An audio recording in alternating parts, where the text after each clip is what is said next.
à tous, merci de votre fidélité. Bienvenue dans Dites-moi tout, docteur. Les femmes sont les piliers et l'épicentre de toutes les activités. Elles sont incontournables dans la prise en charge, dans la vie plutôt d'une nation. Malgré cette place importante et ce grand rôle, elles ne cessent de se buter. Aussi de transcender nombreux obstacles pour se faire écouter et faire respecter ses droits. Le mois de mars est donc la meilleure période pour des séries de plaidoyers en leur faveur. Nous consacrons ce 27 dernier dimanche du mois de mars pour recevoir des dames qui donnent le meilleur d'elles-mêmes pour sortir de l'ornière, surtout dans leur secteur de prédilection.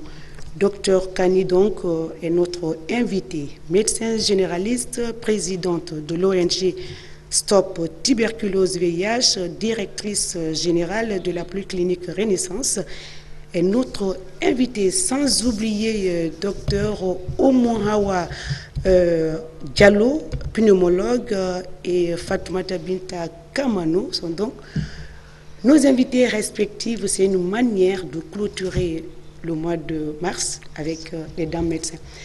Bonsoir, docteur Kani, bonsoir, docteur Oumawa, bonsoir, docteur Fatoumata. Bonsoir. Dans un court instant, bonsoir. Les détails.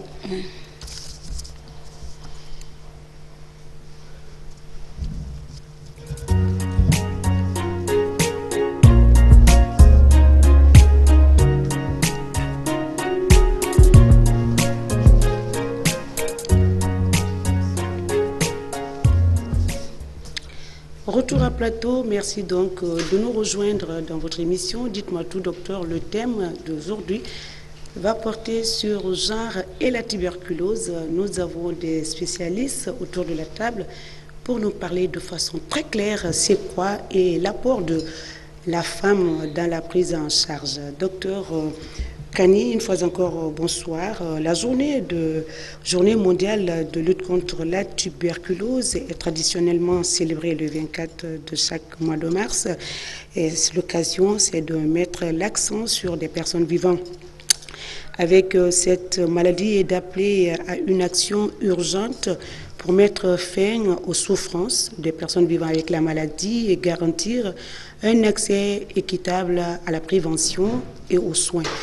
Alors, première ONG nationale de lutte contre la tuberculose à avoir tissé de partenariat avec le programme national de lutte contre la tuberculose. Est-ce que vous pouvez nous en parler davantage? Je vous remercie de me permettre de parler d'un sujet aussi important qui est celui de la tuberculose, qui est très malheureusement un peu négligé parce qu'on n'en parle pas beaucoup. D'accord. Mon ONG évolue effectivement dans le domaine de la prise en charge de la tuberculose, de la co-infection tuberculose-VIH.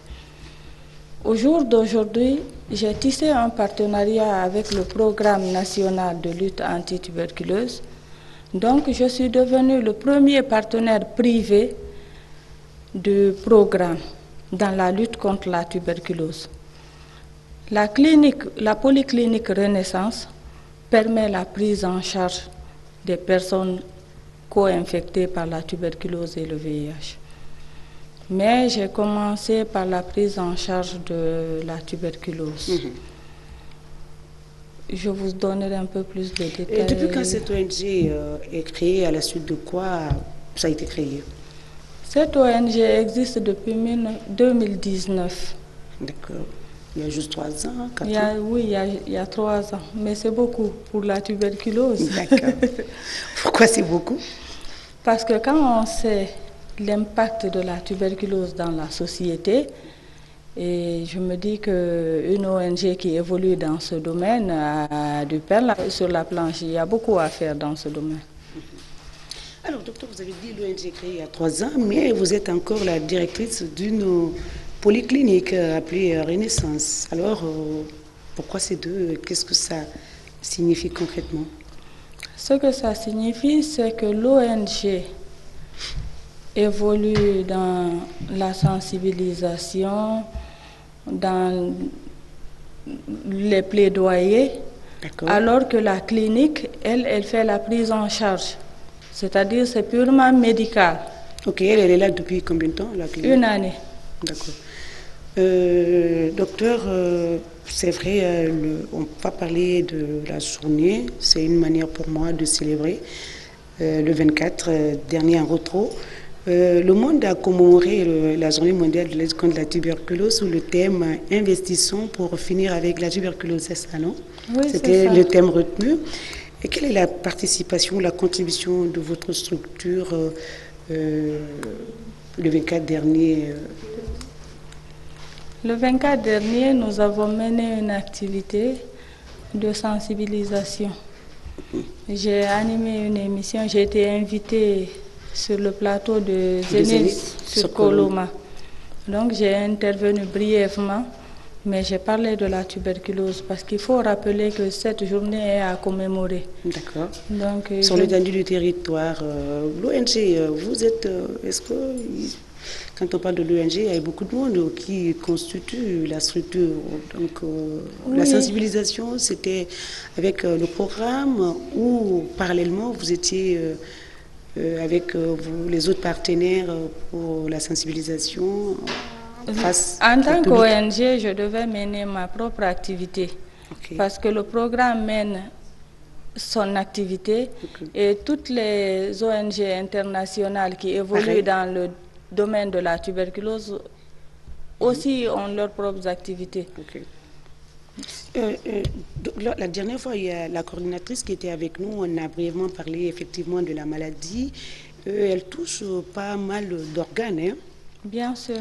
Et docteur Oumawa est mieux placé pour nous parler de cette maladie au niveau de la pneumologie, ou en tout cas en tant que pneumologue. Hein?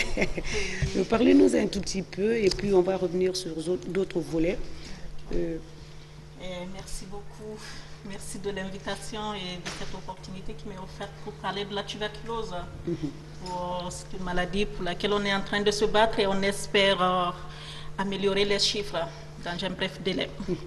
Donc la tuberculose, c'est une maladie infectieuse qui est due à une mycobactérie appelée Mycobacterium tuberculosis, qui est une bactérie spécifique parce qu'il a un traitement spécifique. D'accord. Et ce microbe, il infecte tous les organes de l'organisme. Mais sa localisation préférentielle, c'est le poumon. Okay. Donc la tuberculose pulmonaire, c'est la forme la plus fréquente. Okay. Mais ce n'est pas exclu qu'elle qu'elle infecte les autres organes, oui, tels que le cœur, le foie, le péritoine, même la peau, les yeux. Donc, aucun organe n'est épargné par la tuberculose. Le microbe, lorsqu'il entre dans l'organisme, il évolue de façon naturelle. Donc, parfois, il reste quiescent, il reste là. Il ne provoque pas de maladie. On parle d'une infection tuberculeuse latente. Donc, la personne, elle est infectée, mais il n'y a pas de maladie tuberculose. Et ça, c'est presque pour tout le monde, parce que nous sommes dans une zone d'endémie tuberculeuse. Et lorsque cette personne infectée à des facteurs tels qu'une infection à VIH, comme le disait Dr Kani dans sa structure, il s'occupe non seulement des patients tuberculeux, mais aussi de la prise en charge du VIH, parce que c'est un couple. Oui, c'est souvent cité de la prise en charge du VIH. Donc, lorsqu'une personne infectée qui a le microbe de la tuberculose dans l'organisme, lorsque cette personne a une infection par le VIH, il y a une baisse de l'immunité. Tout à fait. Et le microbe, il se réplique. Et ça peut devenir une tuberculose extra-pulmonaire. Donc on a la forme pulmonaire qui est la principale localisation de la tuberculose, mais on a les formes extra-pulmonaires. Donc il peut s'agir d'une adénopathie cervicale, axillaire, une tuberculose oculaire, c'est une péricardite, c'est un épanchement au niveau de la plèvre, ça donne de la pleurésie, c'est un épanchement péritonéal, ça donne une acide tuberculeuse. Donc, c'est un épanchement péricardique, ça donne la péricardite tuberculeuse. Donc, il y a tous les organes, aucun organe n'est épargné par la tuberculose. Mais les traitements aussi diffèrent, quoi. Chaque organe a un traitement spécifique. Le traitement de la tuberculose, on a deux groupes. On a la tuberculose sensible. D'accord. Donc, il y a une forme de tuberculose qu'on appelle tuberculose sensible. Quelle que soit la localisation, le traitement, il est le même. C'est les mêmes molécules qui sont utilisées pendant 6 mois. Okay. Maintenant, si le malade qui a cette tuberculose sensible, il est mis sous traitement, il ne prend pas bien son traitement, il a des risques de développer une forme de tuberculose appelée tuberculose multirésistante. Tout à fait. Et cette tuberculose résistante, elle a un traitement particulier. Spécifique, oui, avec des médicaments plus toxiques et un schéma de traitement plus long. Si avec la tuberculose sensible, on est à 6 mois de traitement, avec la tuberculose multirésistante, on est à 9 mois de traitement. Aujourd'hui, le traitement devient coûteux en plus. Et il devient plus cher. Mais heureusement, on a le programme national de lutte anti-tuberculose qui est là depuis 1990, qui mène des activités pour favoriser l'accès aux soins à tout le monde. Donc les médicaments, ils sont gratuits. La gratuité, l'accès est mis sur la gratuité, ouais. C'est important. Oui, le traitement, il est gratuit. D'accord. On va revenir un peu avec notre invitée. Madame Kamano, on ne va pas vous oublier, mais il faudrait que les téléspectateurs comprennent avec les deux médecins c'est quoi la maladie, la prise en charge, les traitements appropriés. Alors, je dis cette fois, et aujourd'hui, le thème a porté sur genre et la tuberculose. Docteur Kani, qu'est-ce que cela sous-entend? Alors, la problématique du genre dans la prise en charge de la tuberculose est un problème très important, donc il nécessite qu'on en parle. En général, dans notre société, la femme subit une discrimination. Déjà, le simple fait d'être femme est un facteur de discrimination. Ah oui, le simple fait d'être femme est un facteur de discrimination. Alors, donc elle subit je ne veux pas de débat large, mais j'écoute. Elle subit cette discrimination à tous les niveaux, que ce soit dans la vie sociale ou dans la vie professionnelle. Dans la vie sociale, une jeune fille qui est diagnostiquée tuberculeuse a beaucoup de chances de ne pas pouvoir se marier parce qu'elle est stigmatisée tout de suite. Une femme, par exemple, qui est mariée, en général, la tuberculose, c'est la maladie de la pauvreté. Tout à fait. Les femmes n'ont pas beaucoup de ressources. Donc, elles sont obligées d'attendre l'homme pour les amener à l'hôpital.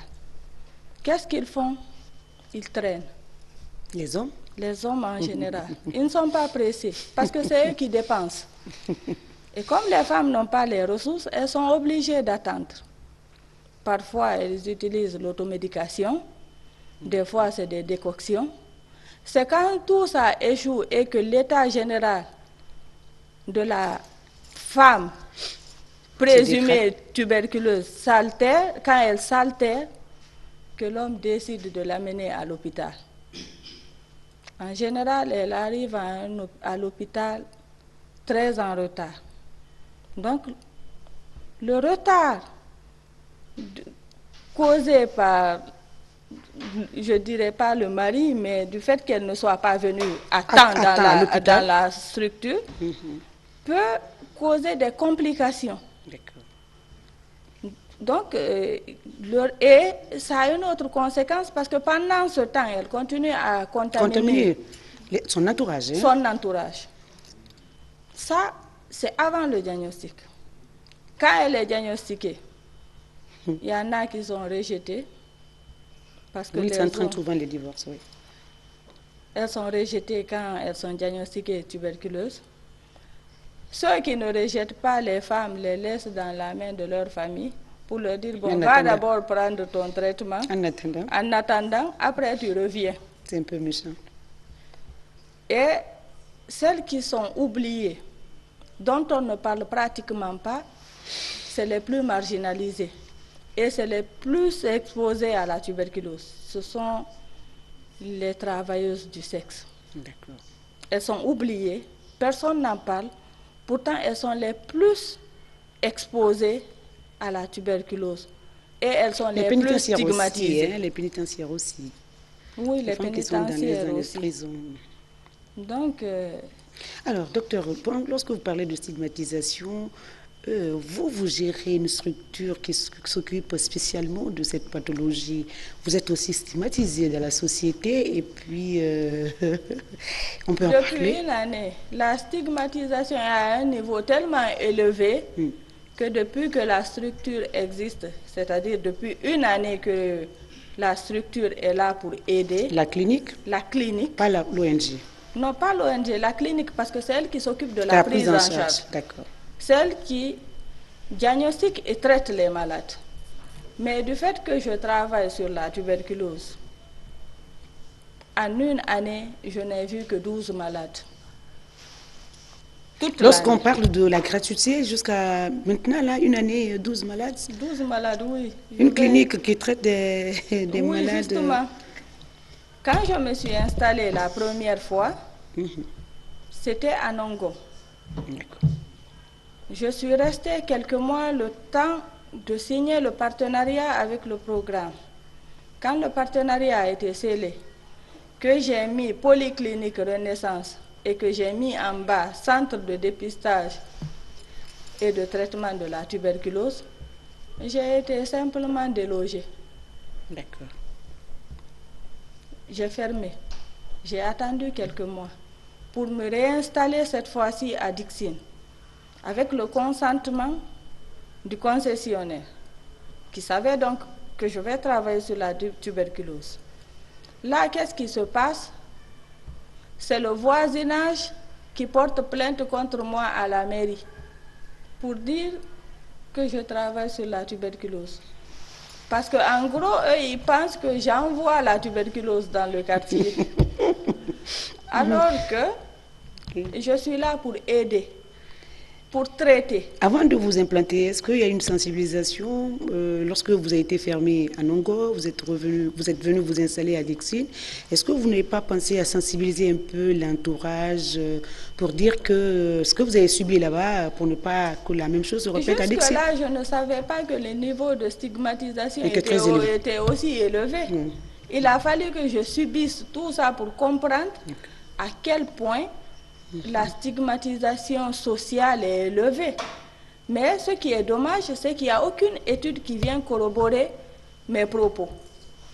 Donc, il serait judicieux de... Alors, les études en général, ça demande un fonds et beaucoup d'argent pour le faire. Hein. Est-ce que le programme, le ministère est aujourd'hui en mesure de fournir ou de donner, de mettre à disposition ce fonds pour permettre de faire des études ou... Bon, pas des statistiques, des études. Je ne sais pas exactement comment ça se passe, mais c'est au programme normalement de gérer ces cas-là. D'accord. Ce genre d'études ne se fait pas dans une zone bien définie. C'est des grandes études, ça demande beaucoup de ressources. Beaucoup de ressources. Beaucoup de ressources. Donc, quand on veut faire une telle étude, il faut faire beaucoup de recherches et au niveau de la population générale. Donc, je ne sais pas exactement comment il faut mobiliser les ressources. D'accord. Docteur Oumou Awa, elle a parlé de la stigmatisation et vous êtes à peu près dans deux services différents, mais vous travaillez en synergie ou en tout cas vous traitez à peu près la même maladie. Est-ce que c'est la même vision? Est-ce que la même chose s'est vue autour de vous?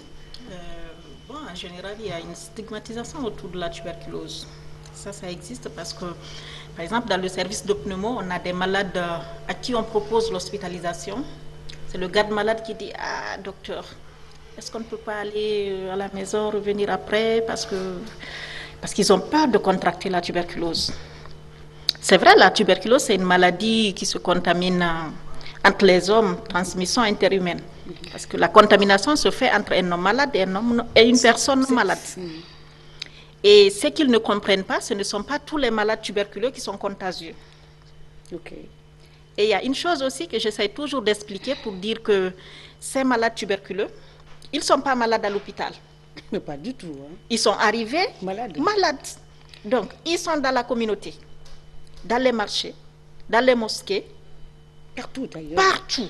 Dans les transports en commun, partout. Parce que déjà, notre fonctionnement en Guinée, on n'isole pas les malades contagieux. Parce que normalement, tout patient contagieux devait être isolé pendant les 2 premières semaines du traitement. Tout à fait. Et après les 2 semaines du traitement, il n'y a pas de risque zéro, mais la contagiosité, elle diminue. Donc, chez nous, il n'y a pas d'isolement. Donc, tu peux dépister un patient tuberculeux et demain, tu te croises avec le même malade dans le taxi ou au marché. Donc cette stigmatisation, elle existe. C'est une réalité. Et les femmes, ce sont elles qui sont désignées. Quand il y a un patient, c'est elle qui doit rester auprès du malade. Donc c'est des personnes très exposées. Et après, quand elle commence à développer les symptômes, elle est fatiguée, elle ne mange pas, elle tousse un peu. Certains même peuvent dire qu'elle est en train de faire un semblant d'être malade parce qu'elle ne veut pas s'occuper du malade. Donc tout ça, c'est des actes dont les femmes sont victimes. Et il y a ce retard de diagnostic aussi chez les femmes. Parce qu'il faut attendre l'époux, il faut attendre le beau-frère, il faut attendre la belle-sœur pour aller à l'hôpital, pour se faire dépister. Donc c'est un vrai problème. Alors, notre troisième invité est en train de sourire, docteur Madame Kamanou. La place des infirmiers et des infirmières est citée en première ligne de la prise en charge. Racontez-nous un tout petit peu pourquoi d'abord vous souriez et puis vous allez vous présenter d'abord. Qu'est-ce qui vous fait rire dans les propos de docteur Oumara? C'est vrai ce qu'elle dit. Hein? Voilà, c'est par rapport à ce qu'elle dit. Effectivement, c'est ce qui se passe dans notre communauté. D'accord. C'est ce qui se passe. Voilà, alors, Madame Kamanou, présentez-vous un tout petit peu. Je sais que vous êtes infirmière et puis vous avez un partenariat avec docteur Kani. Allez, la suite, c'est quoi? Moi, je suis infirmière chargée de traitement tuberculose au centre de santé Massiré. En fait, docteur Kani vient de s'installer dans notre commune. D'accord. Voilà. Avant nous, Elle a été bien accueillie? Oui, on l'a bien. Non, pas au début. Hein. Pas au début, ça n'a pas été facile. Hein. Elle a été un peu traumatisée. Alors, comment est-ce que vous pouvez traumatiser docteur Kani qui aide les malades gratuitement? C'est pas gentil, et la population de la communauté. Oui, Madame Kamanou, d'accord, allez-y. Oui. On fait partenariat avec docteur Kani. Ça nous fait pleurer qu'elle vienne s'installer à côté de nous pour qu'on puisse travailler ensemble. Ça nous fait plaisir. Parce que la première fois qu'on l'a recevoir chez nous, elle nous a expliqué, on était très contents. Parce que là où elle s'est installée, là, il y a d'autres malades qui sont derrière là-bas. Même s'ils sont malades pour venir sur le traitement difficilement. Mais si elle est tout près, peut-être ça va nous aider aussi. Alors, Madame Kamanou, vous êtes infirmière. Est-ce que vous avez suivi une formation proprement dite d'être infirmière pour aider les malades dans la prise en charge avec les médecins? Non, c'est lorsque j'ai fini d'étudier. Vous avez fait quoi? Voilà, j'étais ATS. Donc je me suis ATS, recyclée. qu'est-ce que c'est? ATS. Agent technique de la santé. Mais je me suis recyclée. Maintenant, je suis devenue infirmière. Donc, lorsque je faisais mes stages, depuis que j'ai commencé à faire les études, je me suis basée sur la tuberculose, en fait. Voilà. Jusqu'à maintenant, là, je suis là-bas. Et je suis leur assistant.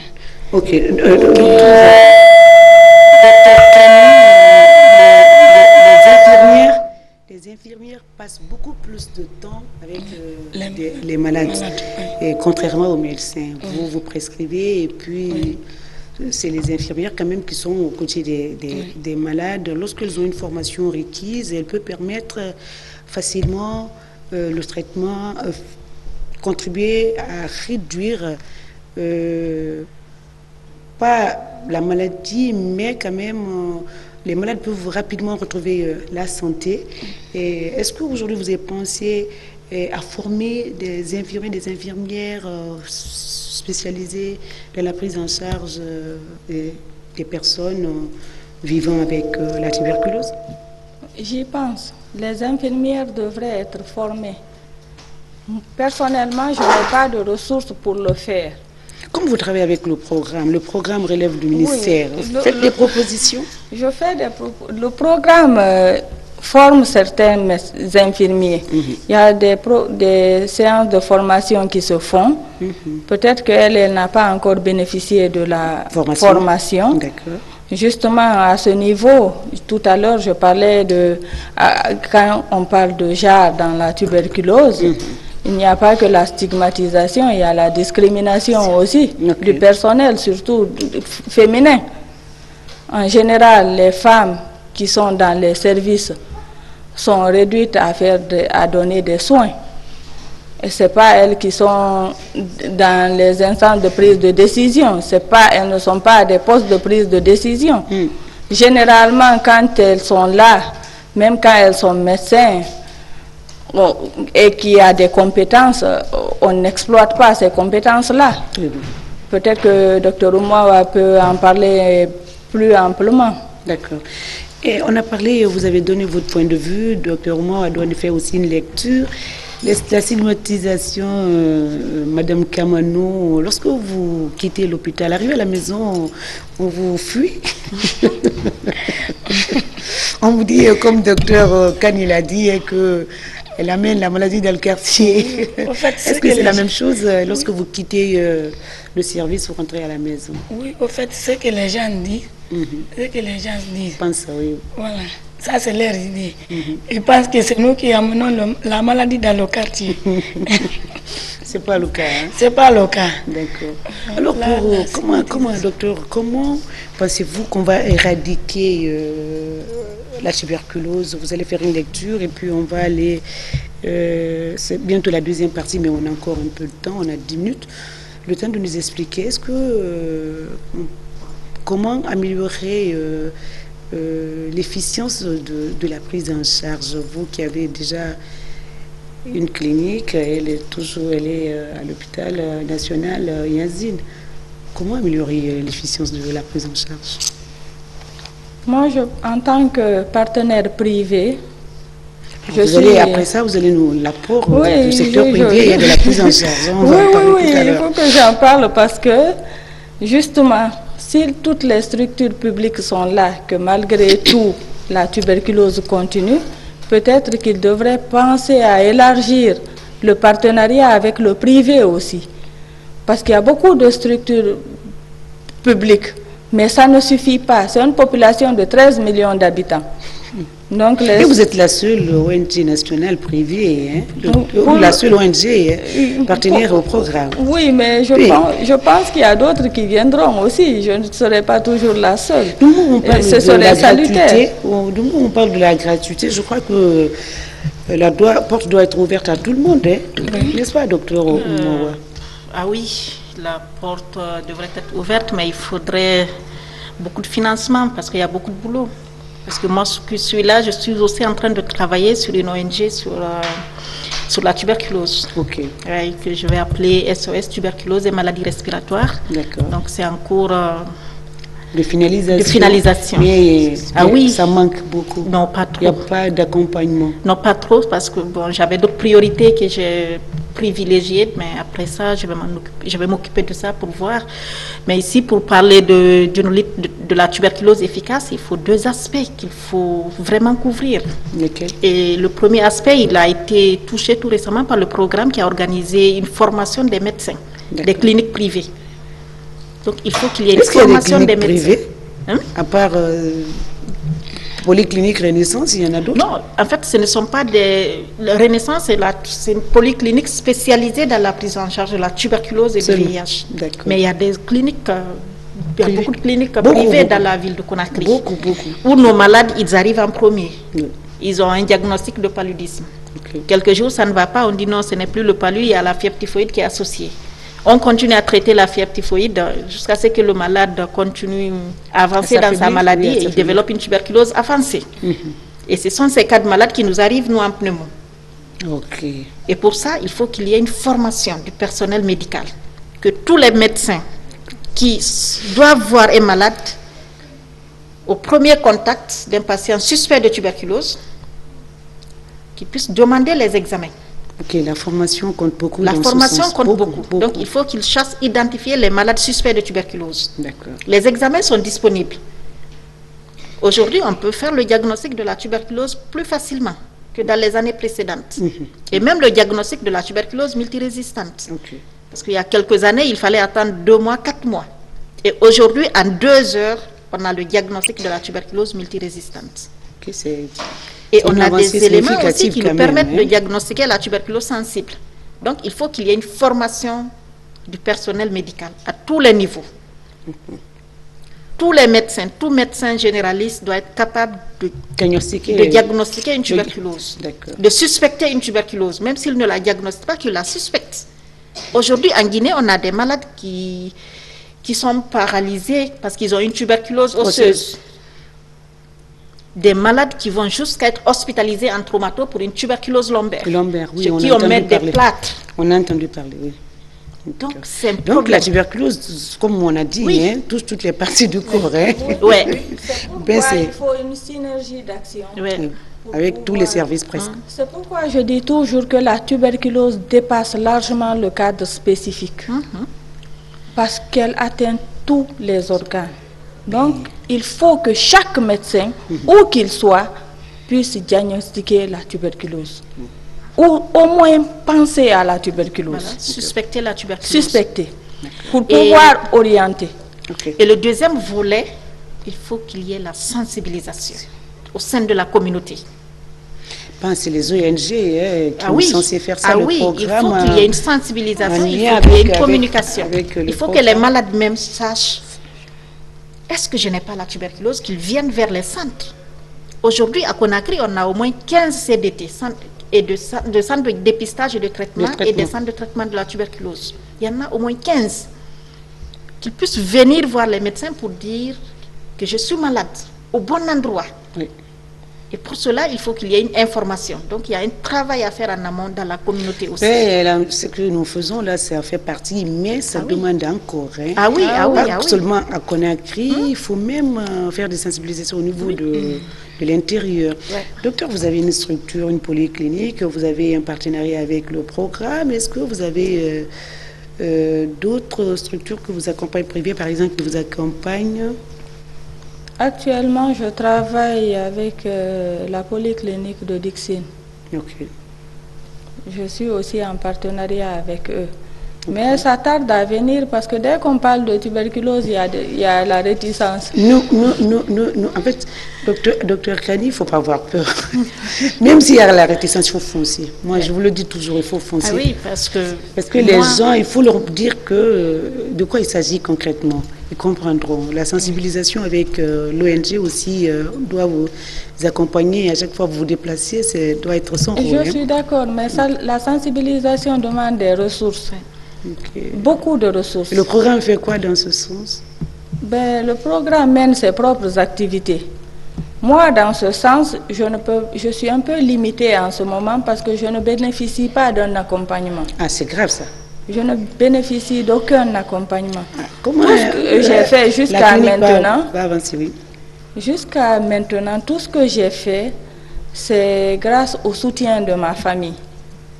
Je n'ai pas encore un partenaire financier. Le programme n'est qu'un partenaire technique. Technique, oui. Donc, c'est compliqué, docteur Kani. C'est pas évident. C'est le lieu c'est le lieu de faire passer un message à la population. C'est l'occasion. On ne peut pas ouvrir quand même un centre de traitement pour les Guinéens et qu'on ne soit pas accompagné, qu'on n'a pas un partenaire financier.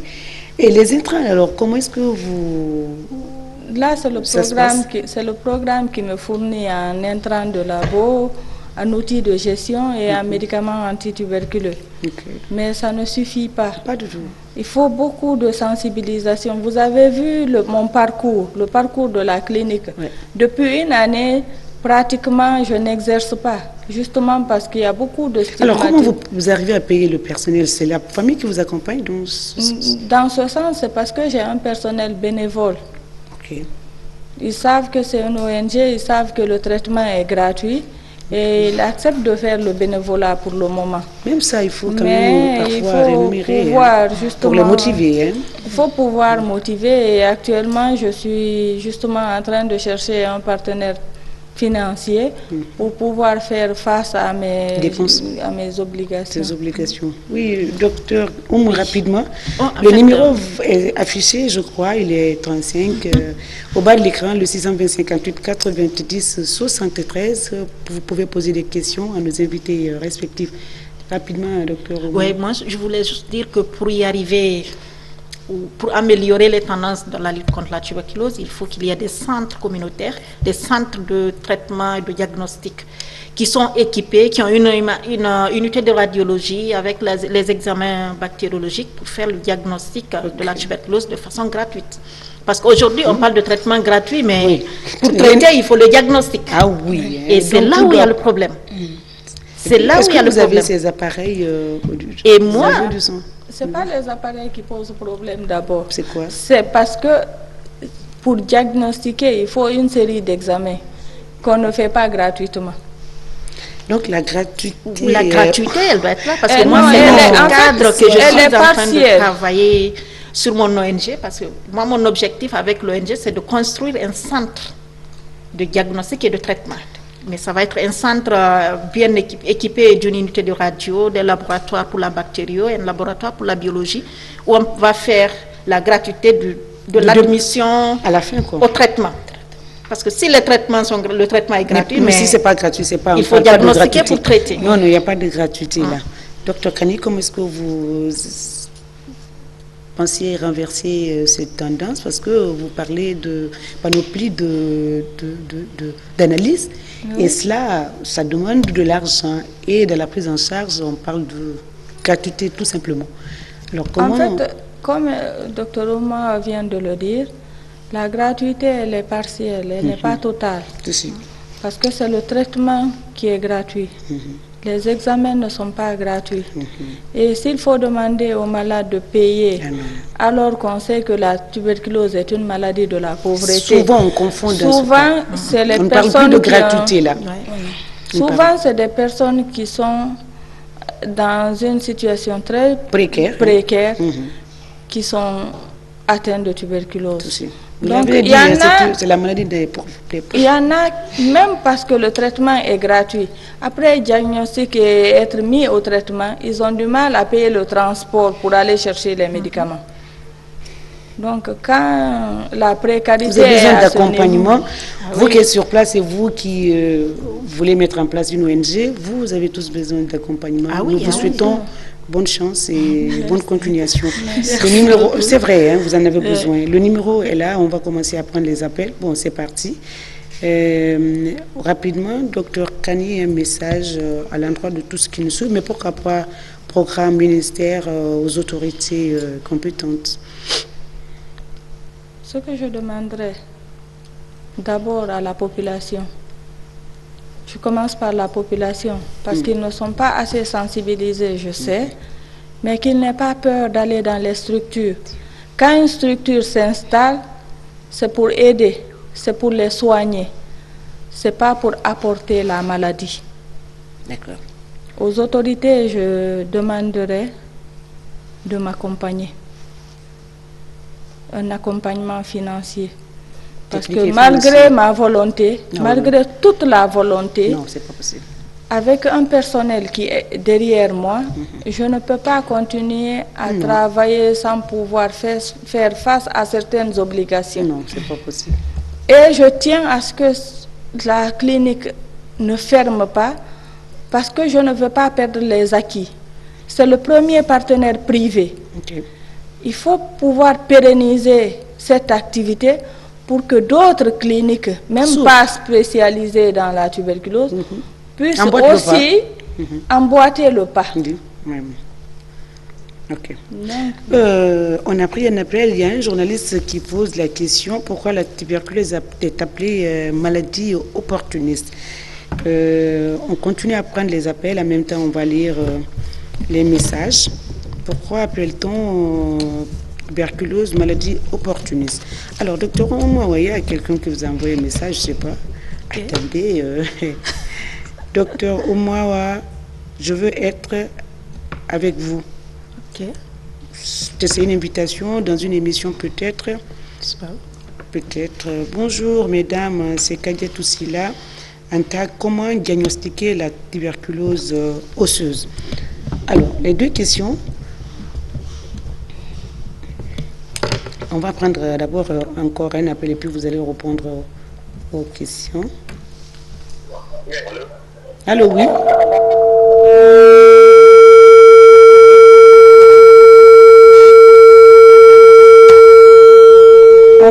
Essayez de répondre, il y a trop de bruit là. Essayez de répondre rapidement, docteur Kani.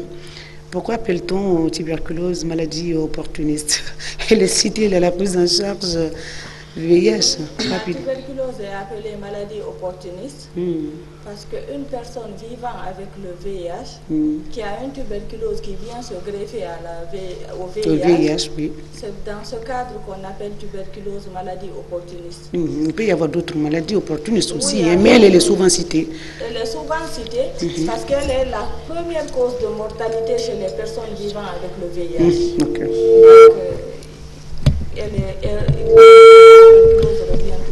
D'accord. Je peux vous aider? Allez-y, vous pouvez enchérir. Oui, bon, je viens juste parler dans le même cadre que le Dr Kani. La tuberculose, c'est une maladie opportuniste.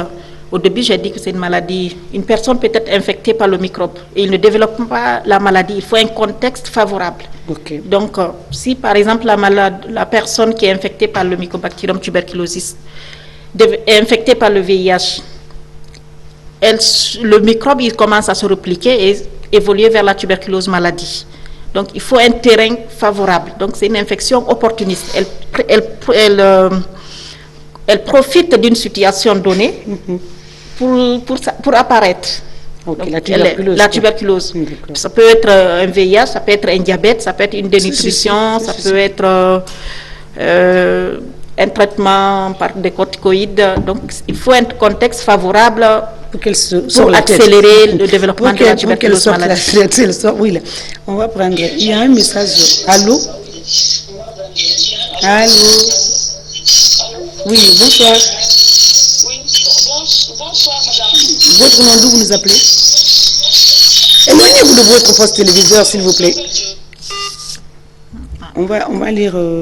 On a un message là, on dit salut, et moi, c'est Monsieur Martin Colli, biologiste. Je suis ravi de votre émission et je prie Dieu de vous bénir pour votre sacrifice humanitaire.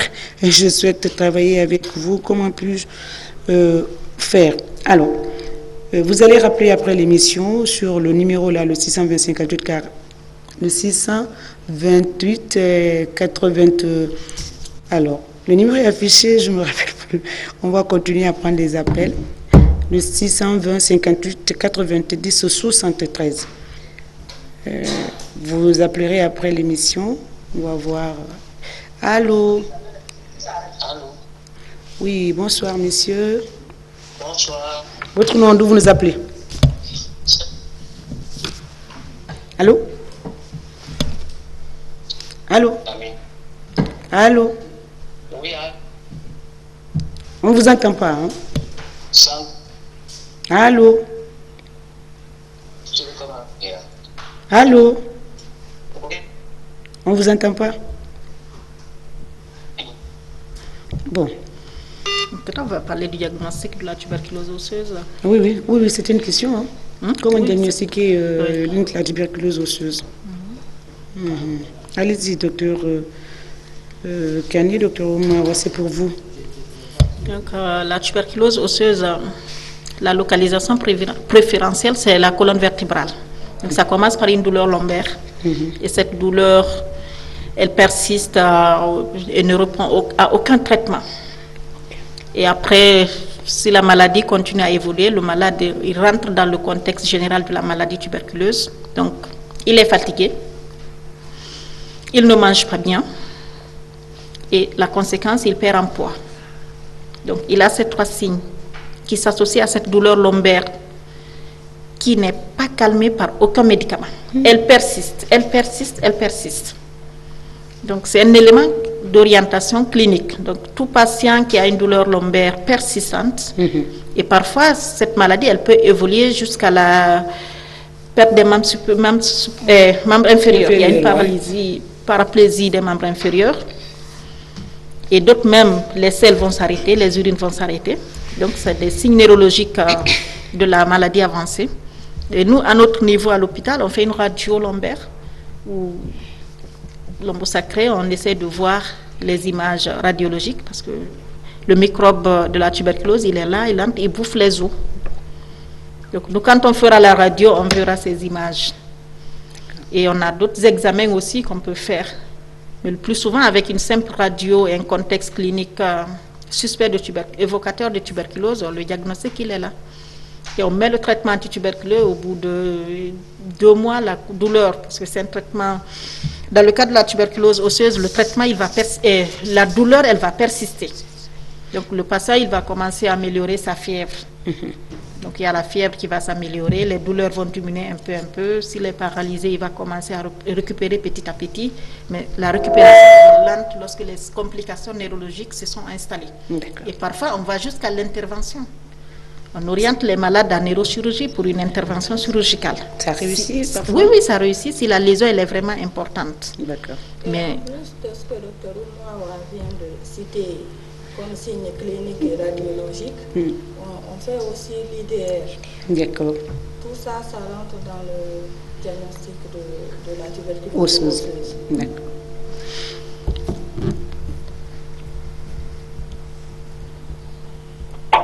Le numéro 610. D'accord. Nous entamons vers la fin de l'émission. Il y a d'autres... Aujourd'hui, je voudrais savoir aussi où peut-on diagnostiquer cette maladie à partir de la carrière. C'est son quartier, peut-être il demande. Où peut-on diagnostiquer la tuberculose de façon générale, quoi. Dans tous les centres sont à mesure de diagnostiquer la maladie. Oui, dans les centres de santé, on a des centres de diagnostic et de traitement de la maladie. Maintenant, le problème qui se pose, parfois, le patient arrive en consultation générale comme tout le monde, comme tout malade. Et c'est parti un diagnostic de palu ou typhoïde. Donc, vous voyez le problème. D'accord. Ouais, mais sinon, on a un centre de référence pour la prise en charge de la tuberculose qui est aussi qui est à la carrière. Oui, juste un mot par rapport à l'apport du secteur privé de la prise en charge. Docteur Kani, vous n'êtes pas nombreux quand même, il faut le dire. Pour le moment, nous ne sommes pas nombreux. Je suis seule, mais je suis sûre qu'il y a d'autres cliniques aussi qui voudront bien emboîter le pas. Et mais s'il n'y a pas d'accompagnement, docteur Kani, comment... Justement, il faut beaucoup d'accompagnement parce que s'il n'y a pas d'accompagnement, ce n'est pas évident. Pas du tout. Hein, pas du Et tout. quand on sait qu'on est dans un contexte de stigmatisation, ce que les cliniques privées risquent aujourd'hui, c'est de perdre les autres patients au profit de ceux qui sont les tuberculeux. Parce que quand les autres malades savent qu'on traite la tuberculose, ils ne viennent plus dans ce centre.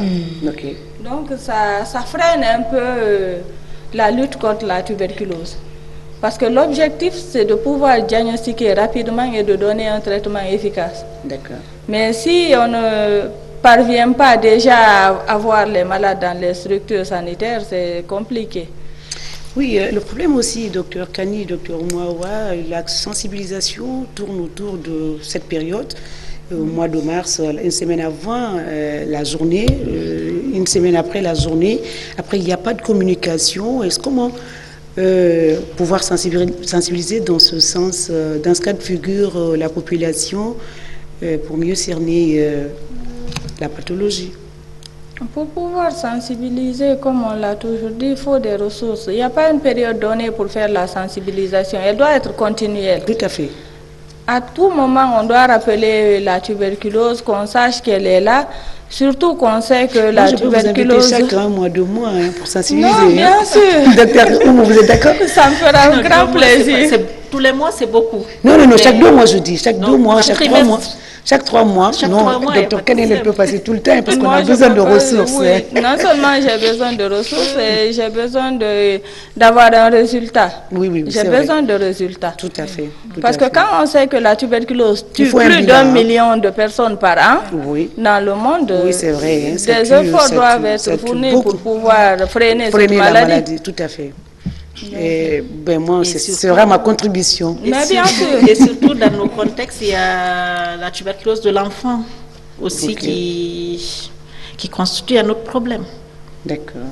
bien que les enfants, ils sont... Elle n'est pas fréquente quand même, mais... Si, elle est fréquente. La tuberculose de l'enfant, elle est fréquente. Ok. Et c'est une forme de tuberculose qui est négligée par les programmes parce que ça ne pose pas un problème réel de santé publique. Les enfants, ils font des formes paucibacillaires, donc ils ne sont pas contagieux.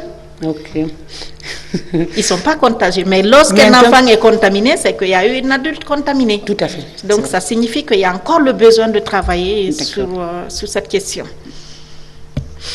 C'est pourquoi je vous dis, chaque 3 mois, il faut revenir sur ce plateau. On repart. Allô? Allô? Allô? Allô? Oui, bonsoir, messieurs. Bonsoir, vous allez bien? Très bien. Votre nom, de vous nous appelez?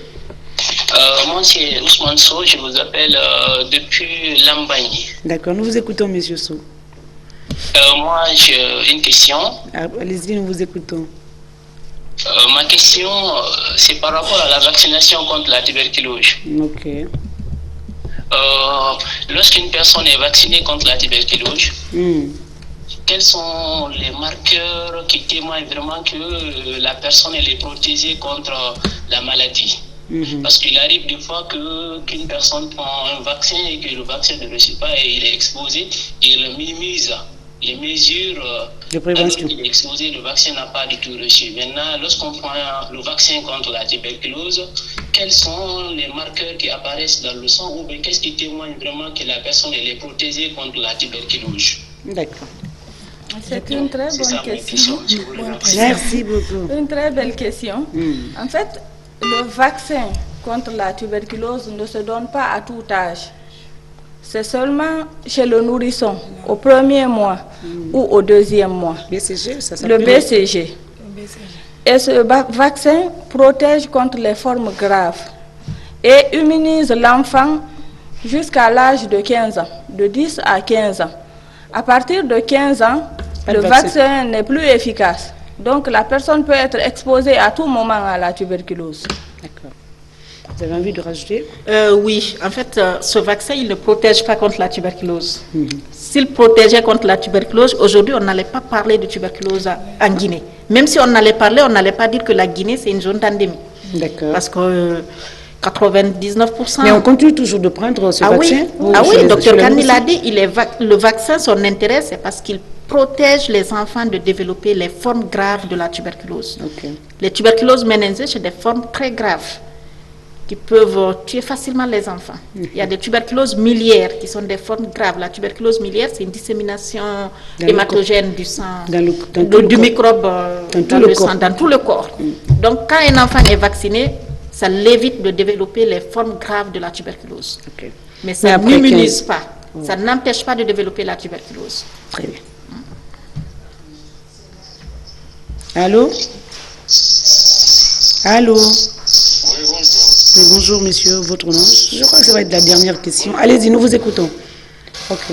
Oui, si vous êtes suivi à la télévision. Ben, nous sommes à la télé directement, comme ça. On n'a pas encore fini. J'ai entendu parler des problèmes de neurologiques lombaires dont je souffre gravement. D'accord. Depuis juin 2020. Ok. J'ai même été à Dakar où je me suis fait opérer d'une hernie discale lombaire. Ok. La douleur a disparu. Ok. Je suis revenu 2 mois après à Conakry. Oui. Mais je suis resté 4 mois, 5 mois, ça a repris gravement. D'accord. Je voulais avoir des informations si ça peut être traité ici parce qu'actuellement, au niveau des fesses, j'ai des douleurs atroces. Je n'arrive même pas à marcher ou à me tenir convenablement debout. Et j'ai du mal à m'asseoir, à me coucher. Oh là là. Mais prompt rétablissement, hein, ça fait mal ça. Quelqu'un qui ne sait rien faire de lui. Oui, le docteur Oumou l'a dit. Merci, les médecins vont essayer de reprendre. Vous commencez, docteur Kani? Oui, en fait, son diagnostic, il est déjà posé. C'est une hernie discale qui a été opérée. D'accord. Et c'est douloureux, c'est extrêmement douloureux, une hernie discale. S'il est allé jusqu'à être opéré, c'est parce qu'il y avait une compression. S'il n'y avait pas de compression, on n'aurait pas opéré. Maintenant, ça peut être les séquelles, tout comme ça peut être autre chose. Même si c'est les séquelles, il a des douleurs. Mais les douleurs atroces qu'il décrit nécessitent une consultation dans un service spécialisé pour voir est-ce que c'est autre chose que la hernie discale. D'accord. Docteur, rajoutez rapidement, je crois que... Oui, en premier, il doit avoir le service de neuro. Parce que les tuberculoses de la colonne vertébrale, les 85% sont orientés par les neuros. Donc, nous lui suggérons d'aller voir les neuros en premier. Donc, si eux, ils pensent à une tuberculose osseuse, on verra la suite. Très bien. Je crois qu'on n'a plus le temps. Dernier mot, docteur Kani, dernier mot, docteur Oumawa, et puis madame Kamanou. Rapidement, on va clôturer et on se dit au revoir. C'est une manière de célébrer le mois de mars, la journée. C'est le mois de la femme. J'ai eu l'occasion de voir. Et moi, je vais profiter partout. Je passe, je crie haut et fort que je suis la deuxième femme pneumo de la République de Guinée. Et actuellement, je suis la seule pneumologue femme de la Guinée. Félicitations. En service. Félicitations. Et ça, c'est après 45 ans. Wow, le professeur, c'était une dame, la première professeure en pneumo, c'était une Oumou aussi. Une Oumou, oui, j'ai causé avec elle. Donc 45 ans après, moi je suis arrivée. Ah oui, je suis là 45 ans après son départ. Donc félicitations. Félicitations, c'est pour dire que les femmes, elles et puis peuvent... aussi la seule ONG nationale. Ah oui, dirigée par une femme. Et le seul partenaire privé. Du programme. Félicitations. Ah oui. Une des infirmières aussi, mais aujourd'hui le plateau est garni. Mais c'est pour dire que les femmes se battent. Oui, elles se battent et on peut aller loin. Parce que peut aller loin, il faut pas on peut aller très loin. Nous ne sous-estimons pas. Ah oui, malgré qu'on nous sous-estime, on pense que nous, on ne peut être que des infirmières ou des secrétaires. Non, pas du tout. Moi, je raconte une histoire vécue. Je travaillais dans une ONG. Oui, je suis chef de projet national, alors que tous les autres, c'est des expats. Il y a un monsieur qui arrive dans la boîte, il cherche, il ne voit pas de femme. Pour lui, il n'a pas vu de secrétaire. Dès qu'il m'a vu, il dit ouf, enfin. Je dis pourquoi? Je cherchais la secrétaire. Il dit, je ne suis pas la secrétaire. Je dis, mais je ne suis pas la secrétaire, moi. Docteur Kani, dernier mot, rapidement, on va se dire au revoir.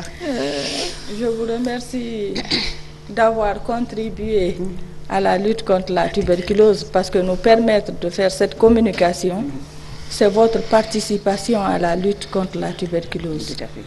Et le volet JAR, je veux dire la problématique du JAR dans la prise en charge de la tuberculose doit être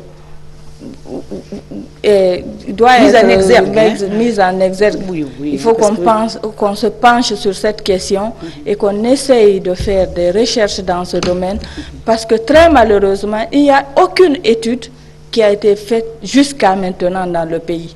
Donc il serait temps, il serait même grand temps qu'on se penche sur cette question-là. D'accord. Rapidement, on a fini, on est pris par le temps. Vous avez envie de dire un petit mot? Ah oui, j'ai envie de dire merci. Merci à Madame Sissoko pour merci tout. Beaucoup. C'est ma contribution, c'est ma façon de nous accompagner. Allez, un dernier mot, docteur Kay. Remercier. Merci beaucoup. Merci d'avoir contribué pour la lutte contre la tuberculose. C'est notre façon. Merci à vous également d'avoir accepté notre invitation. Alors, il faut dire merci à certaines téléspectatrices qui nous appellent souvent, qui nous poussent. Je veux citer ici Madame Fanta Camara Biki depuis Allemagne, et Madame Barry Odiakita depuis Atlanta, et Esther Marie-Noël depuis France. Elle ne cesse de nous appeler et puis nous féliciter. C'est pas évident, elles sont toutes femmes aussi. Et à ma sœur qui me regarde, je sais qu'elle me regarde tous les dimanches, Madame Nansoko Kagiatou Shérif, ici tout près, à Bomboli.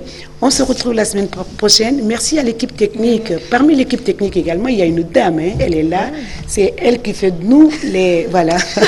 Merci à elle d'être là ce soir, de cet après-midi. On se retrouve donc la semaine prochaine pour parler d'autres thématiques dans votre émission de santé. Dites-moi tout, docteur. D'ici là, prenez soin de vous. Merci. Ça continue, hein? Allô?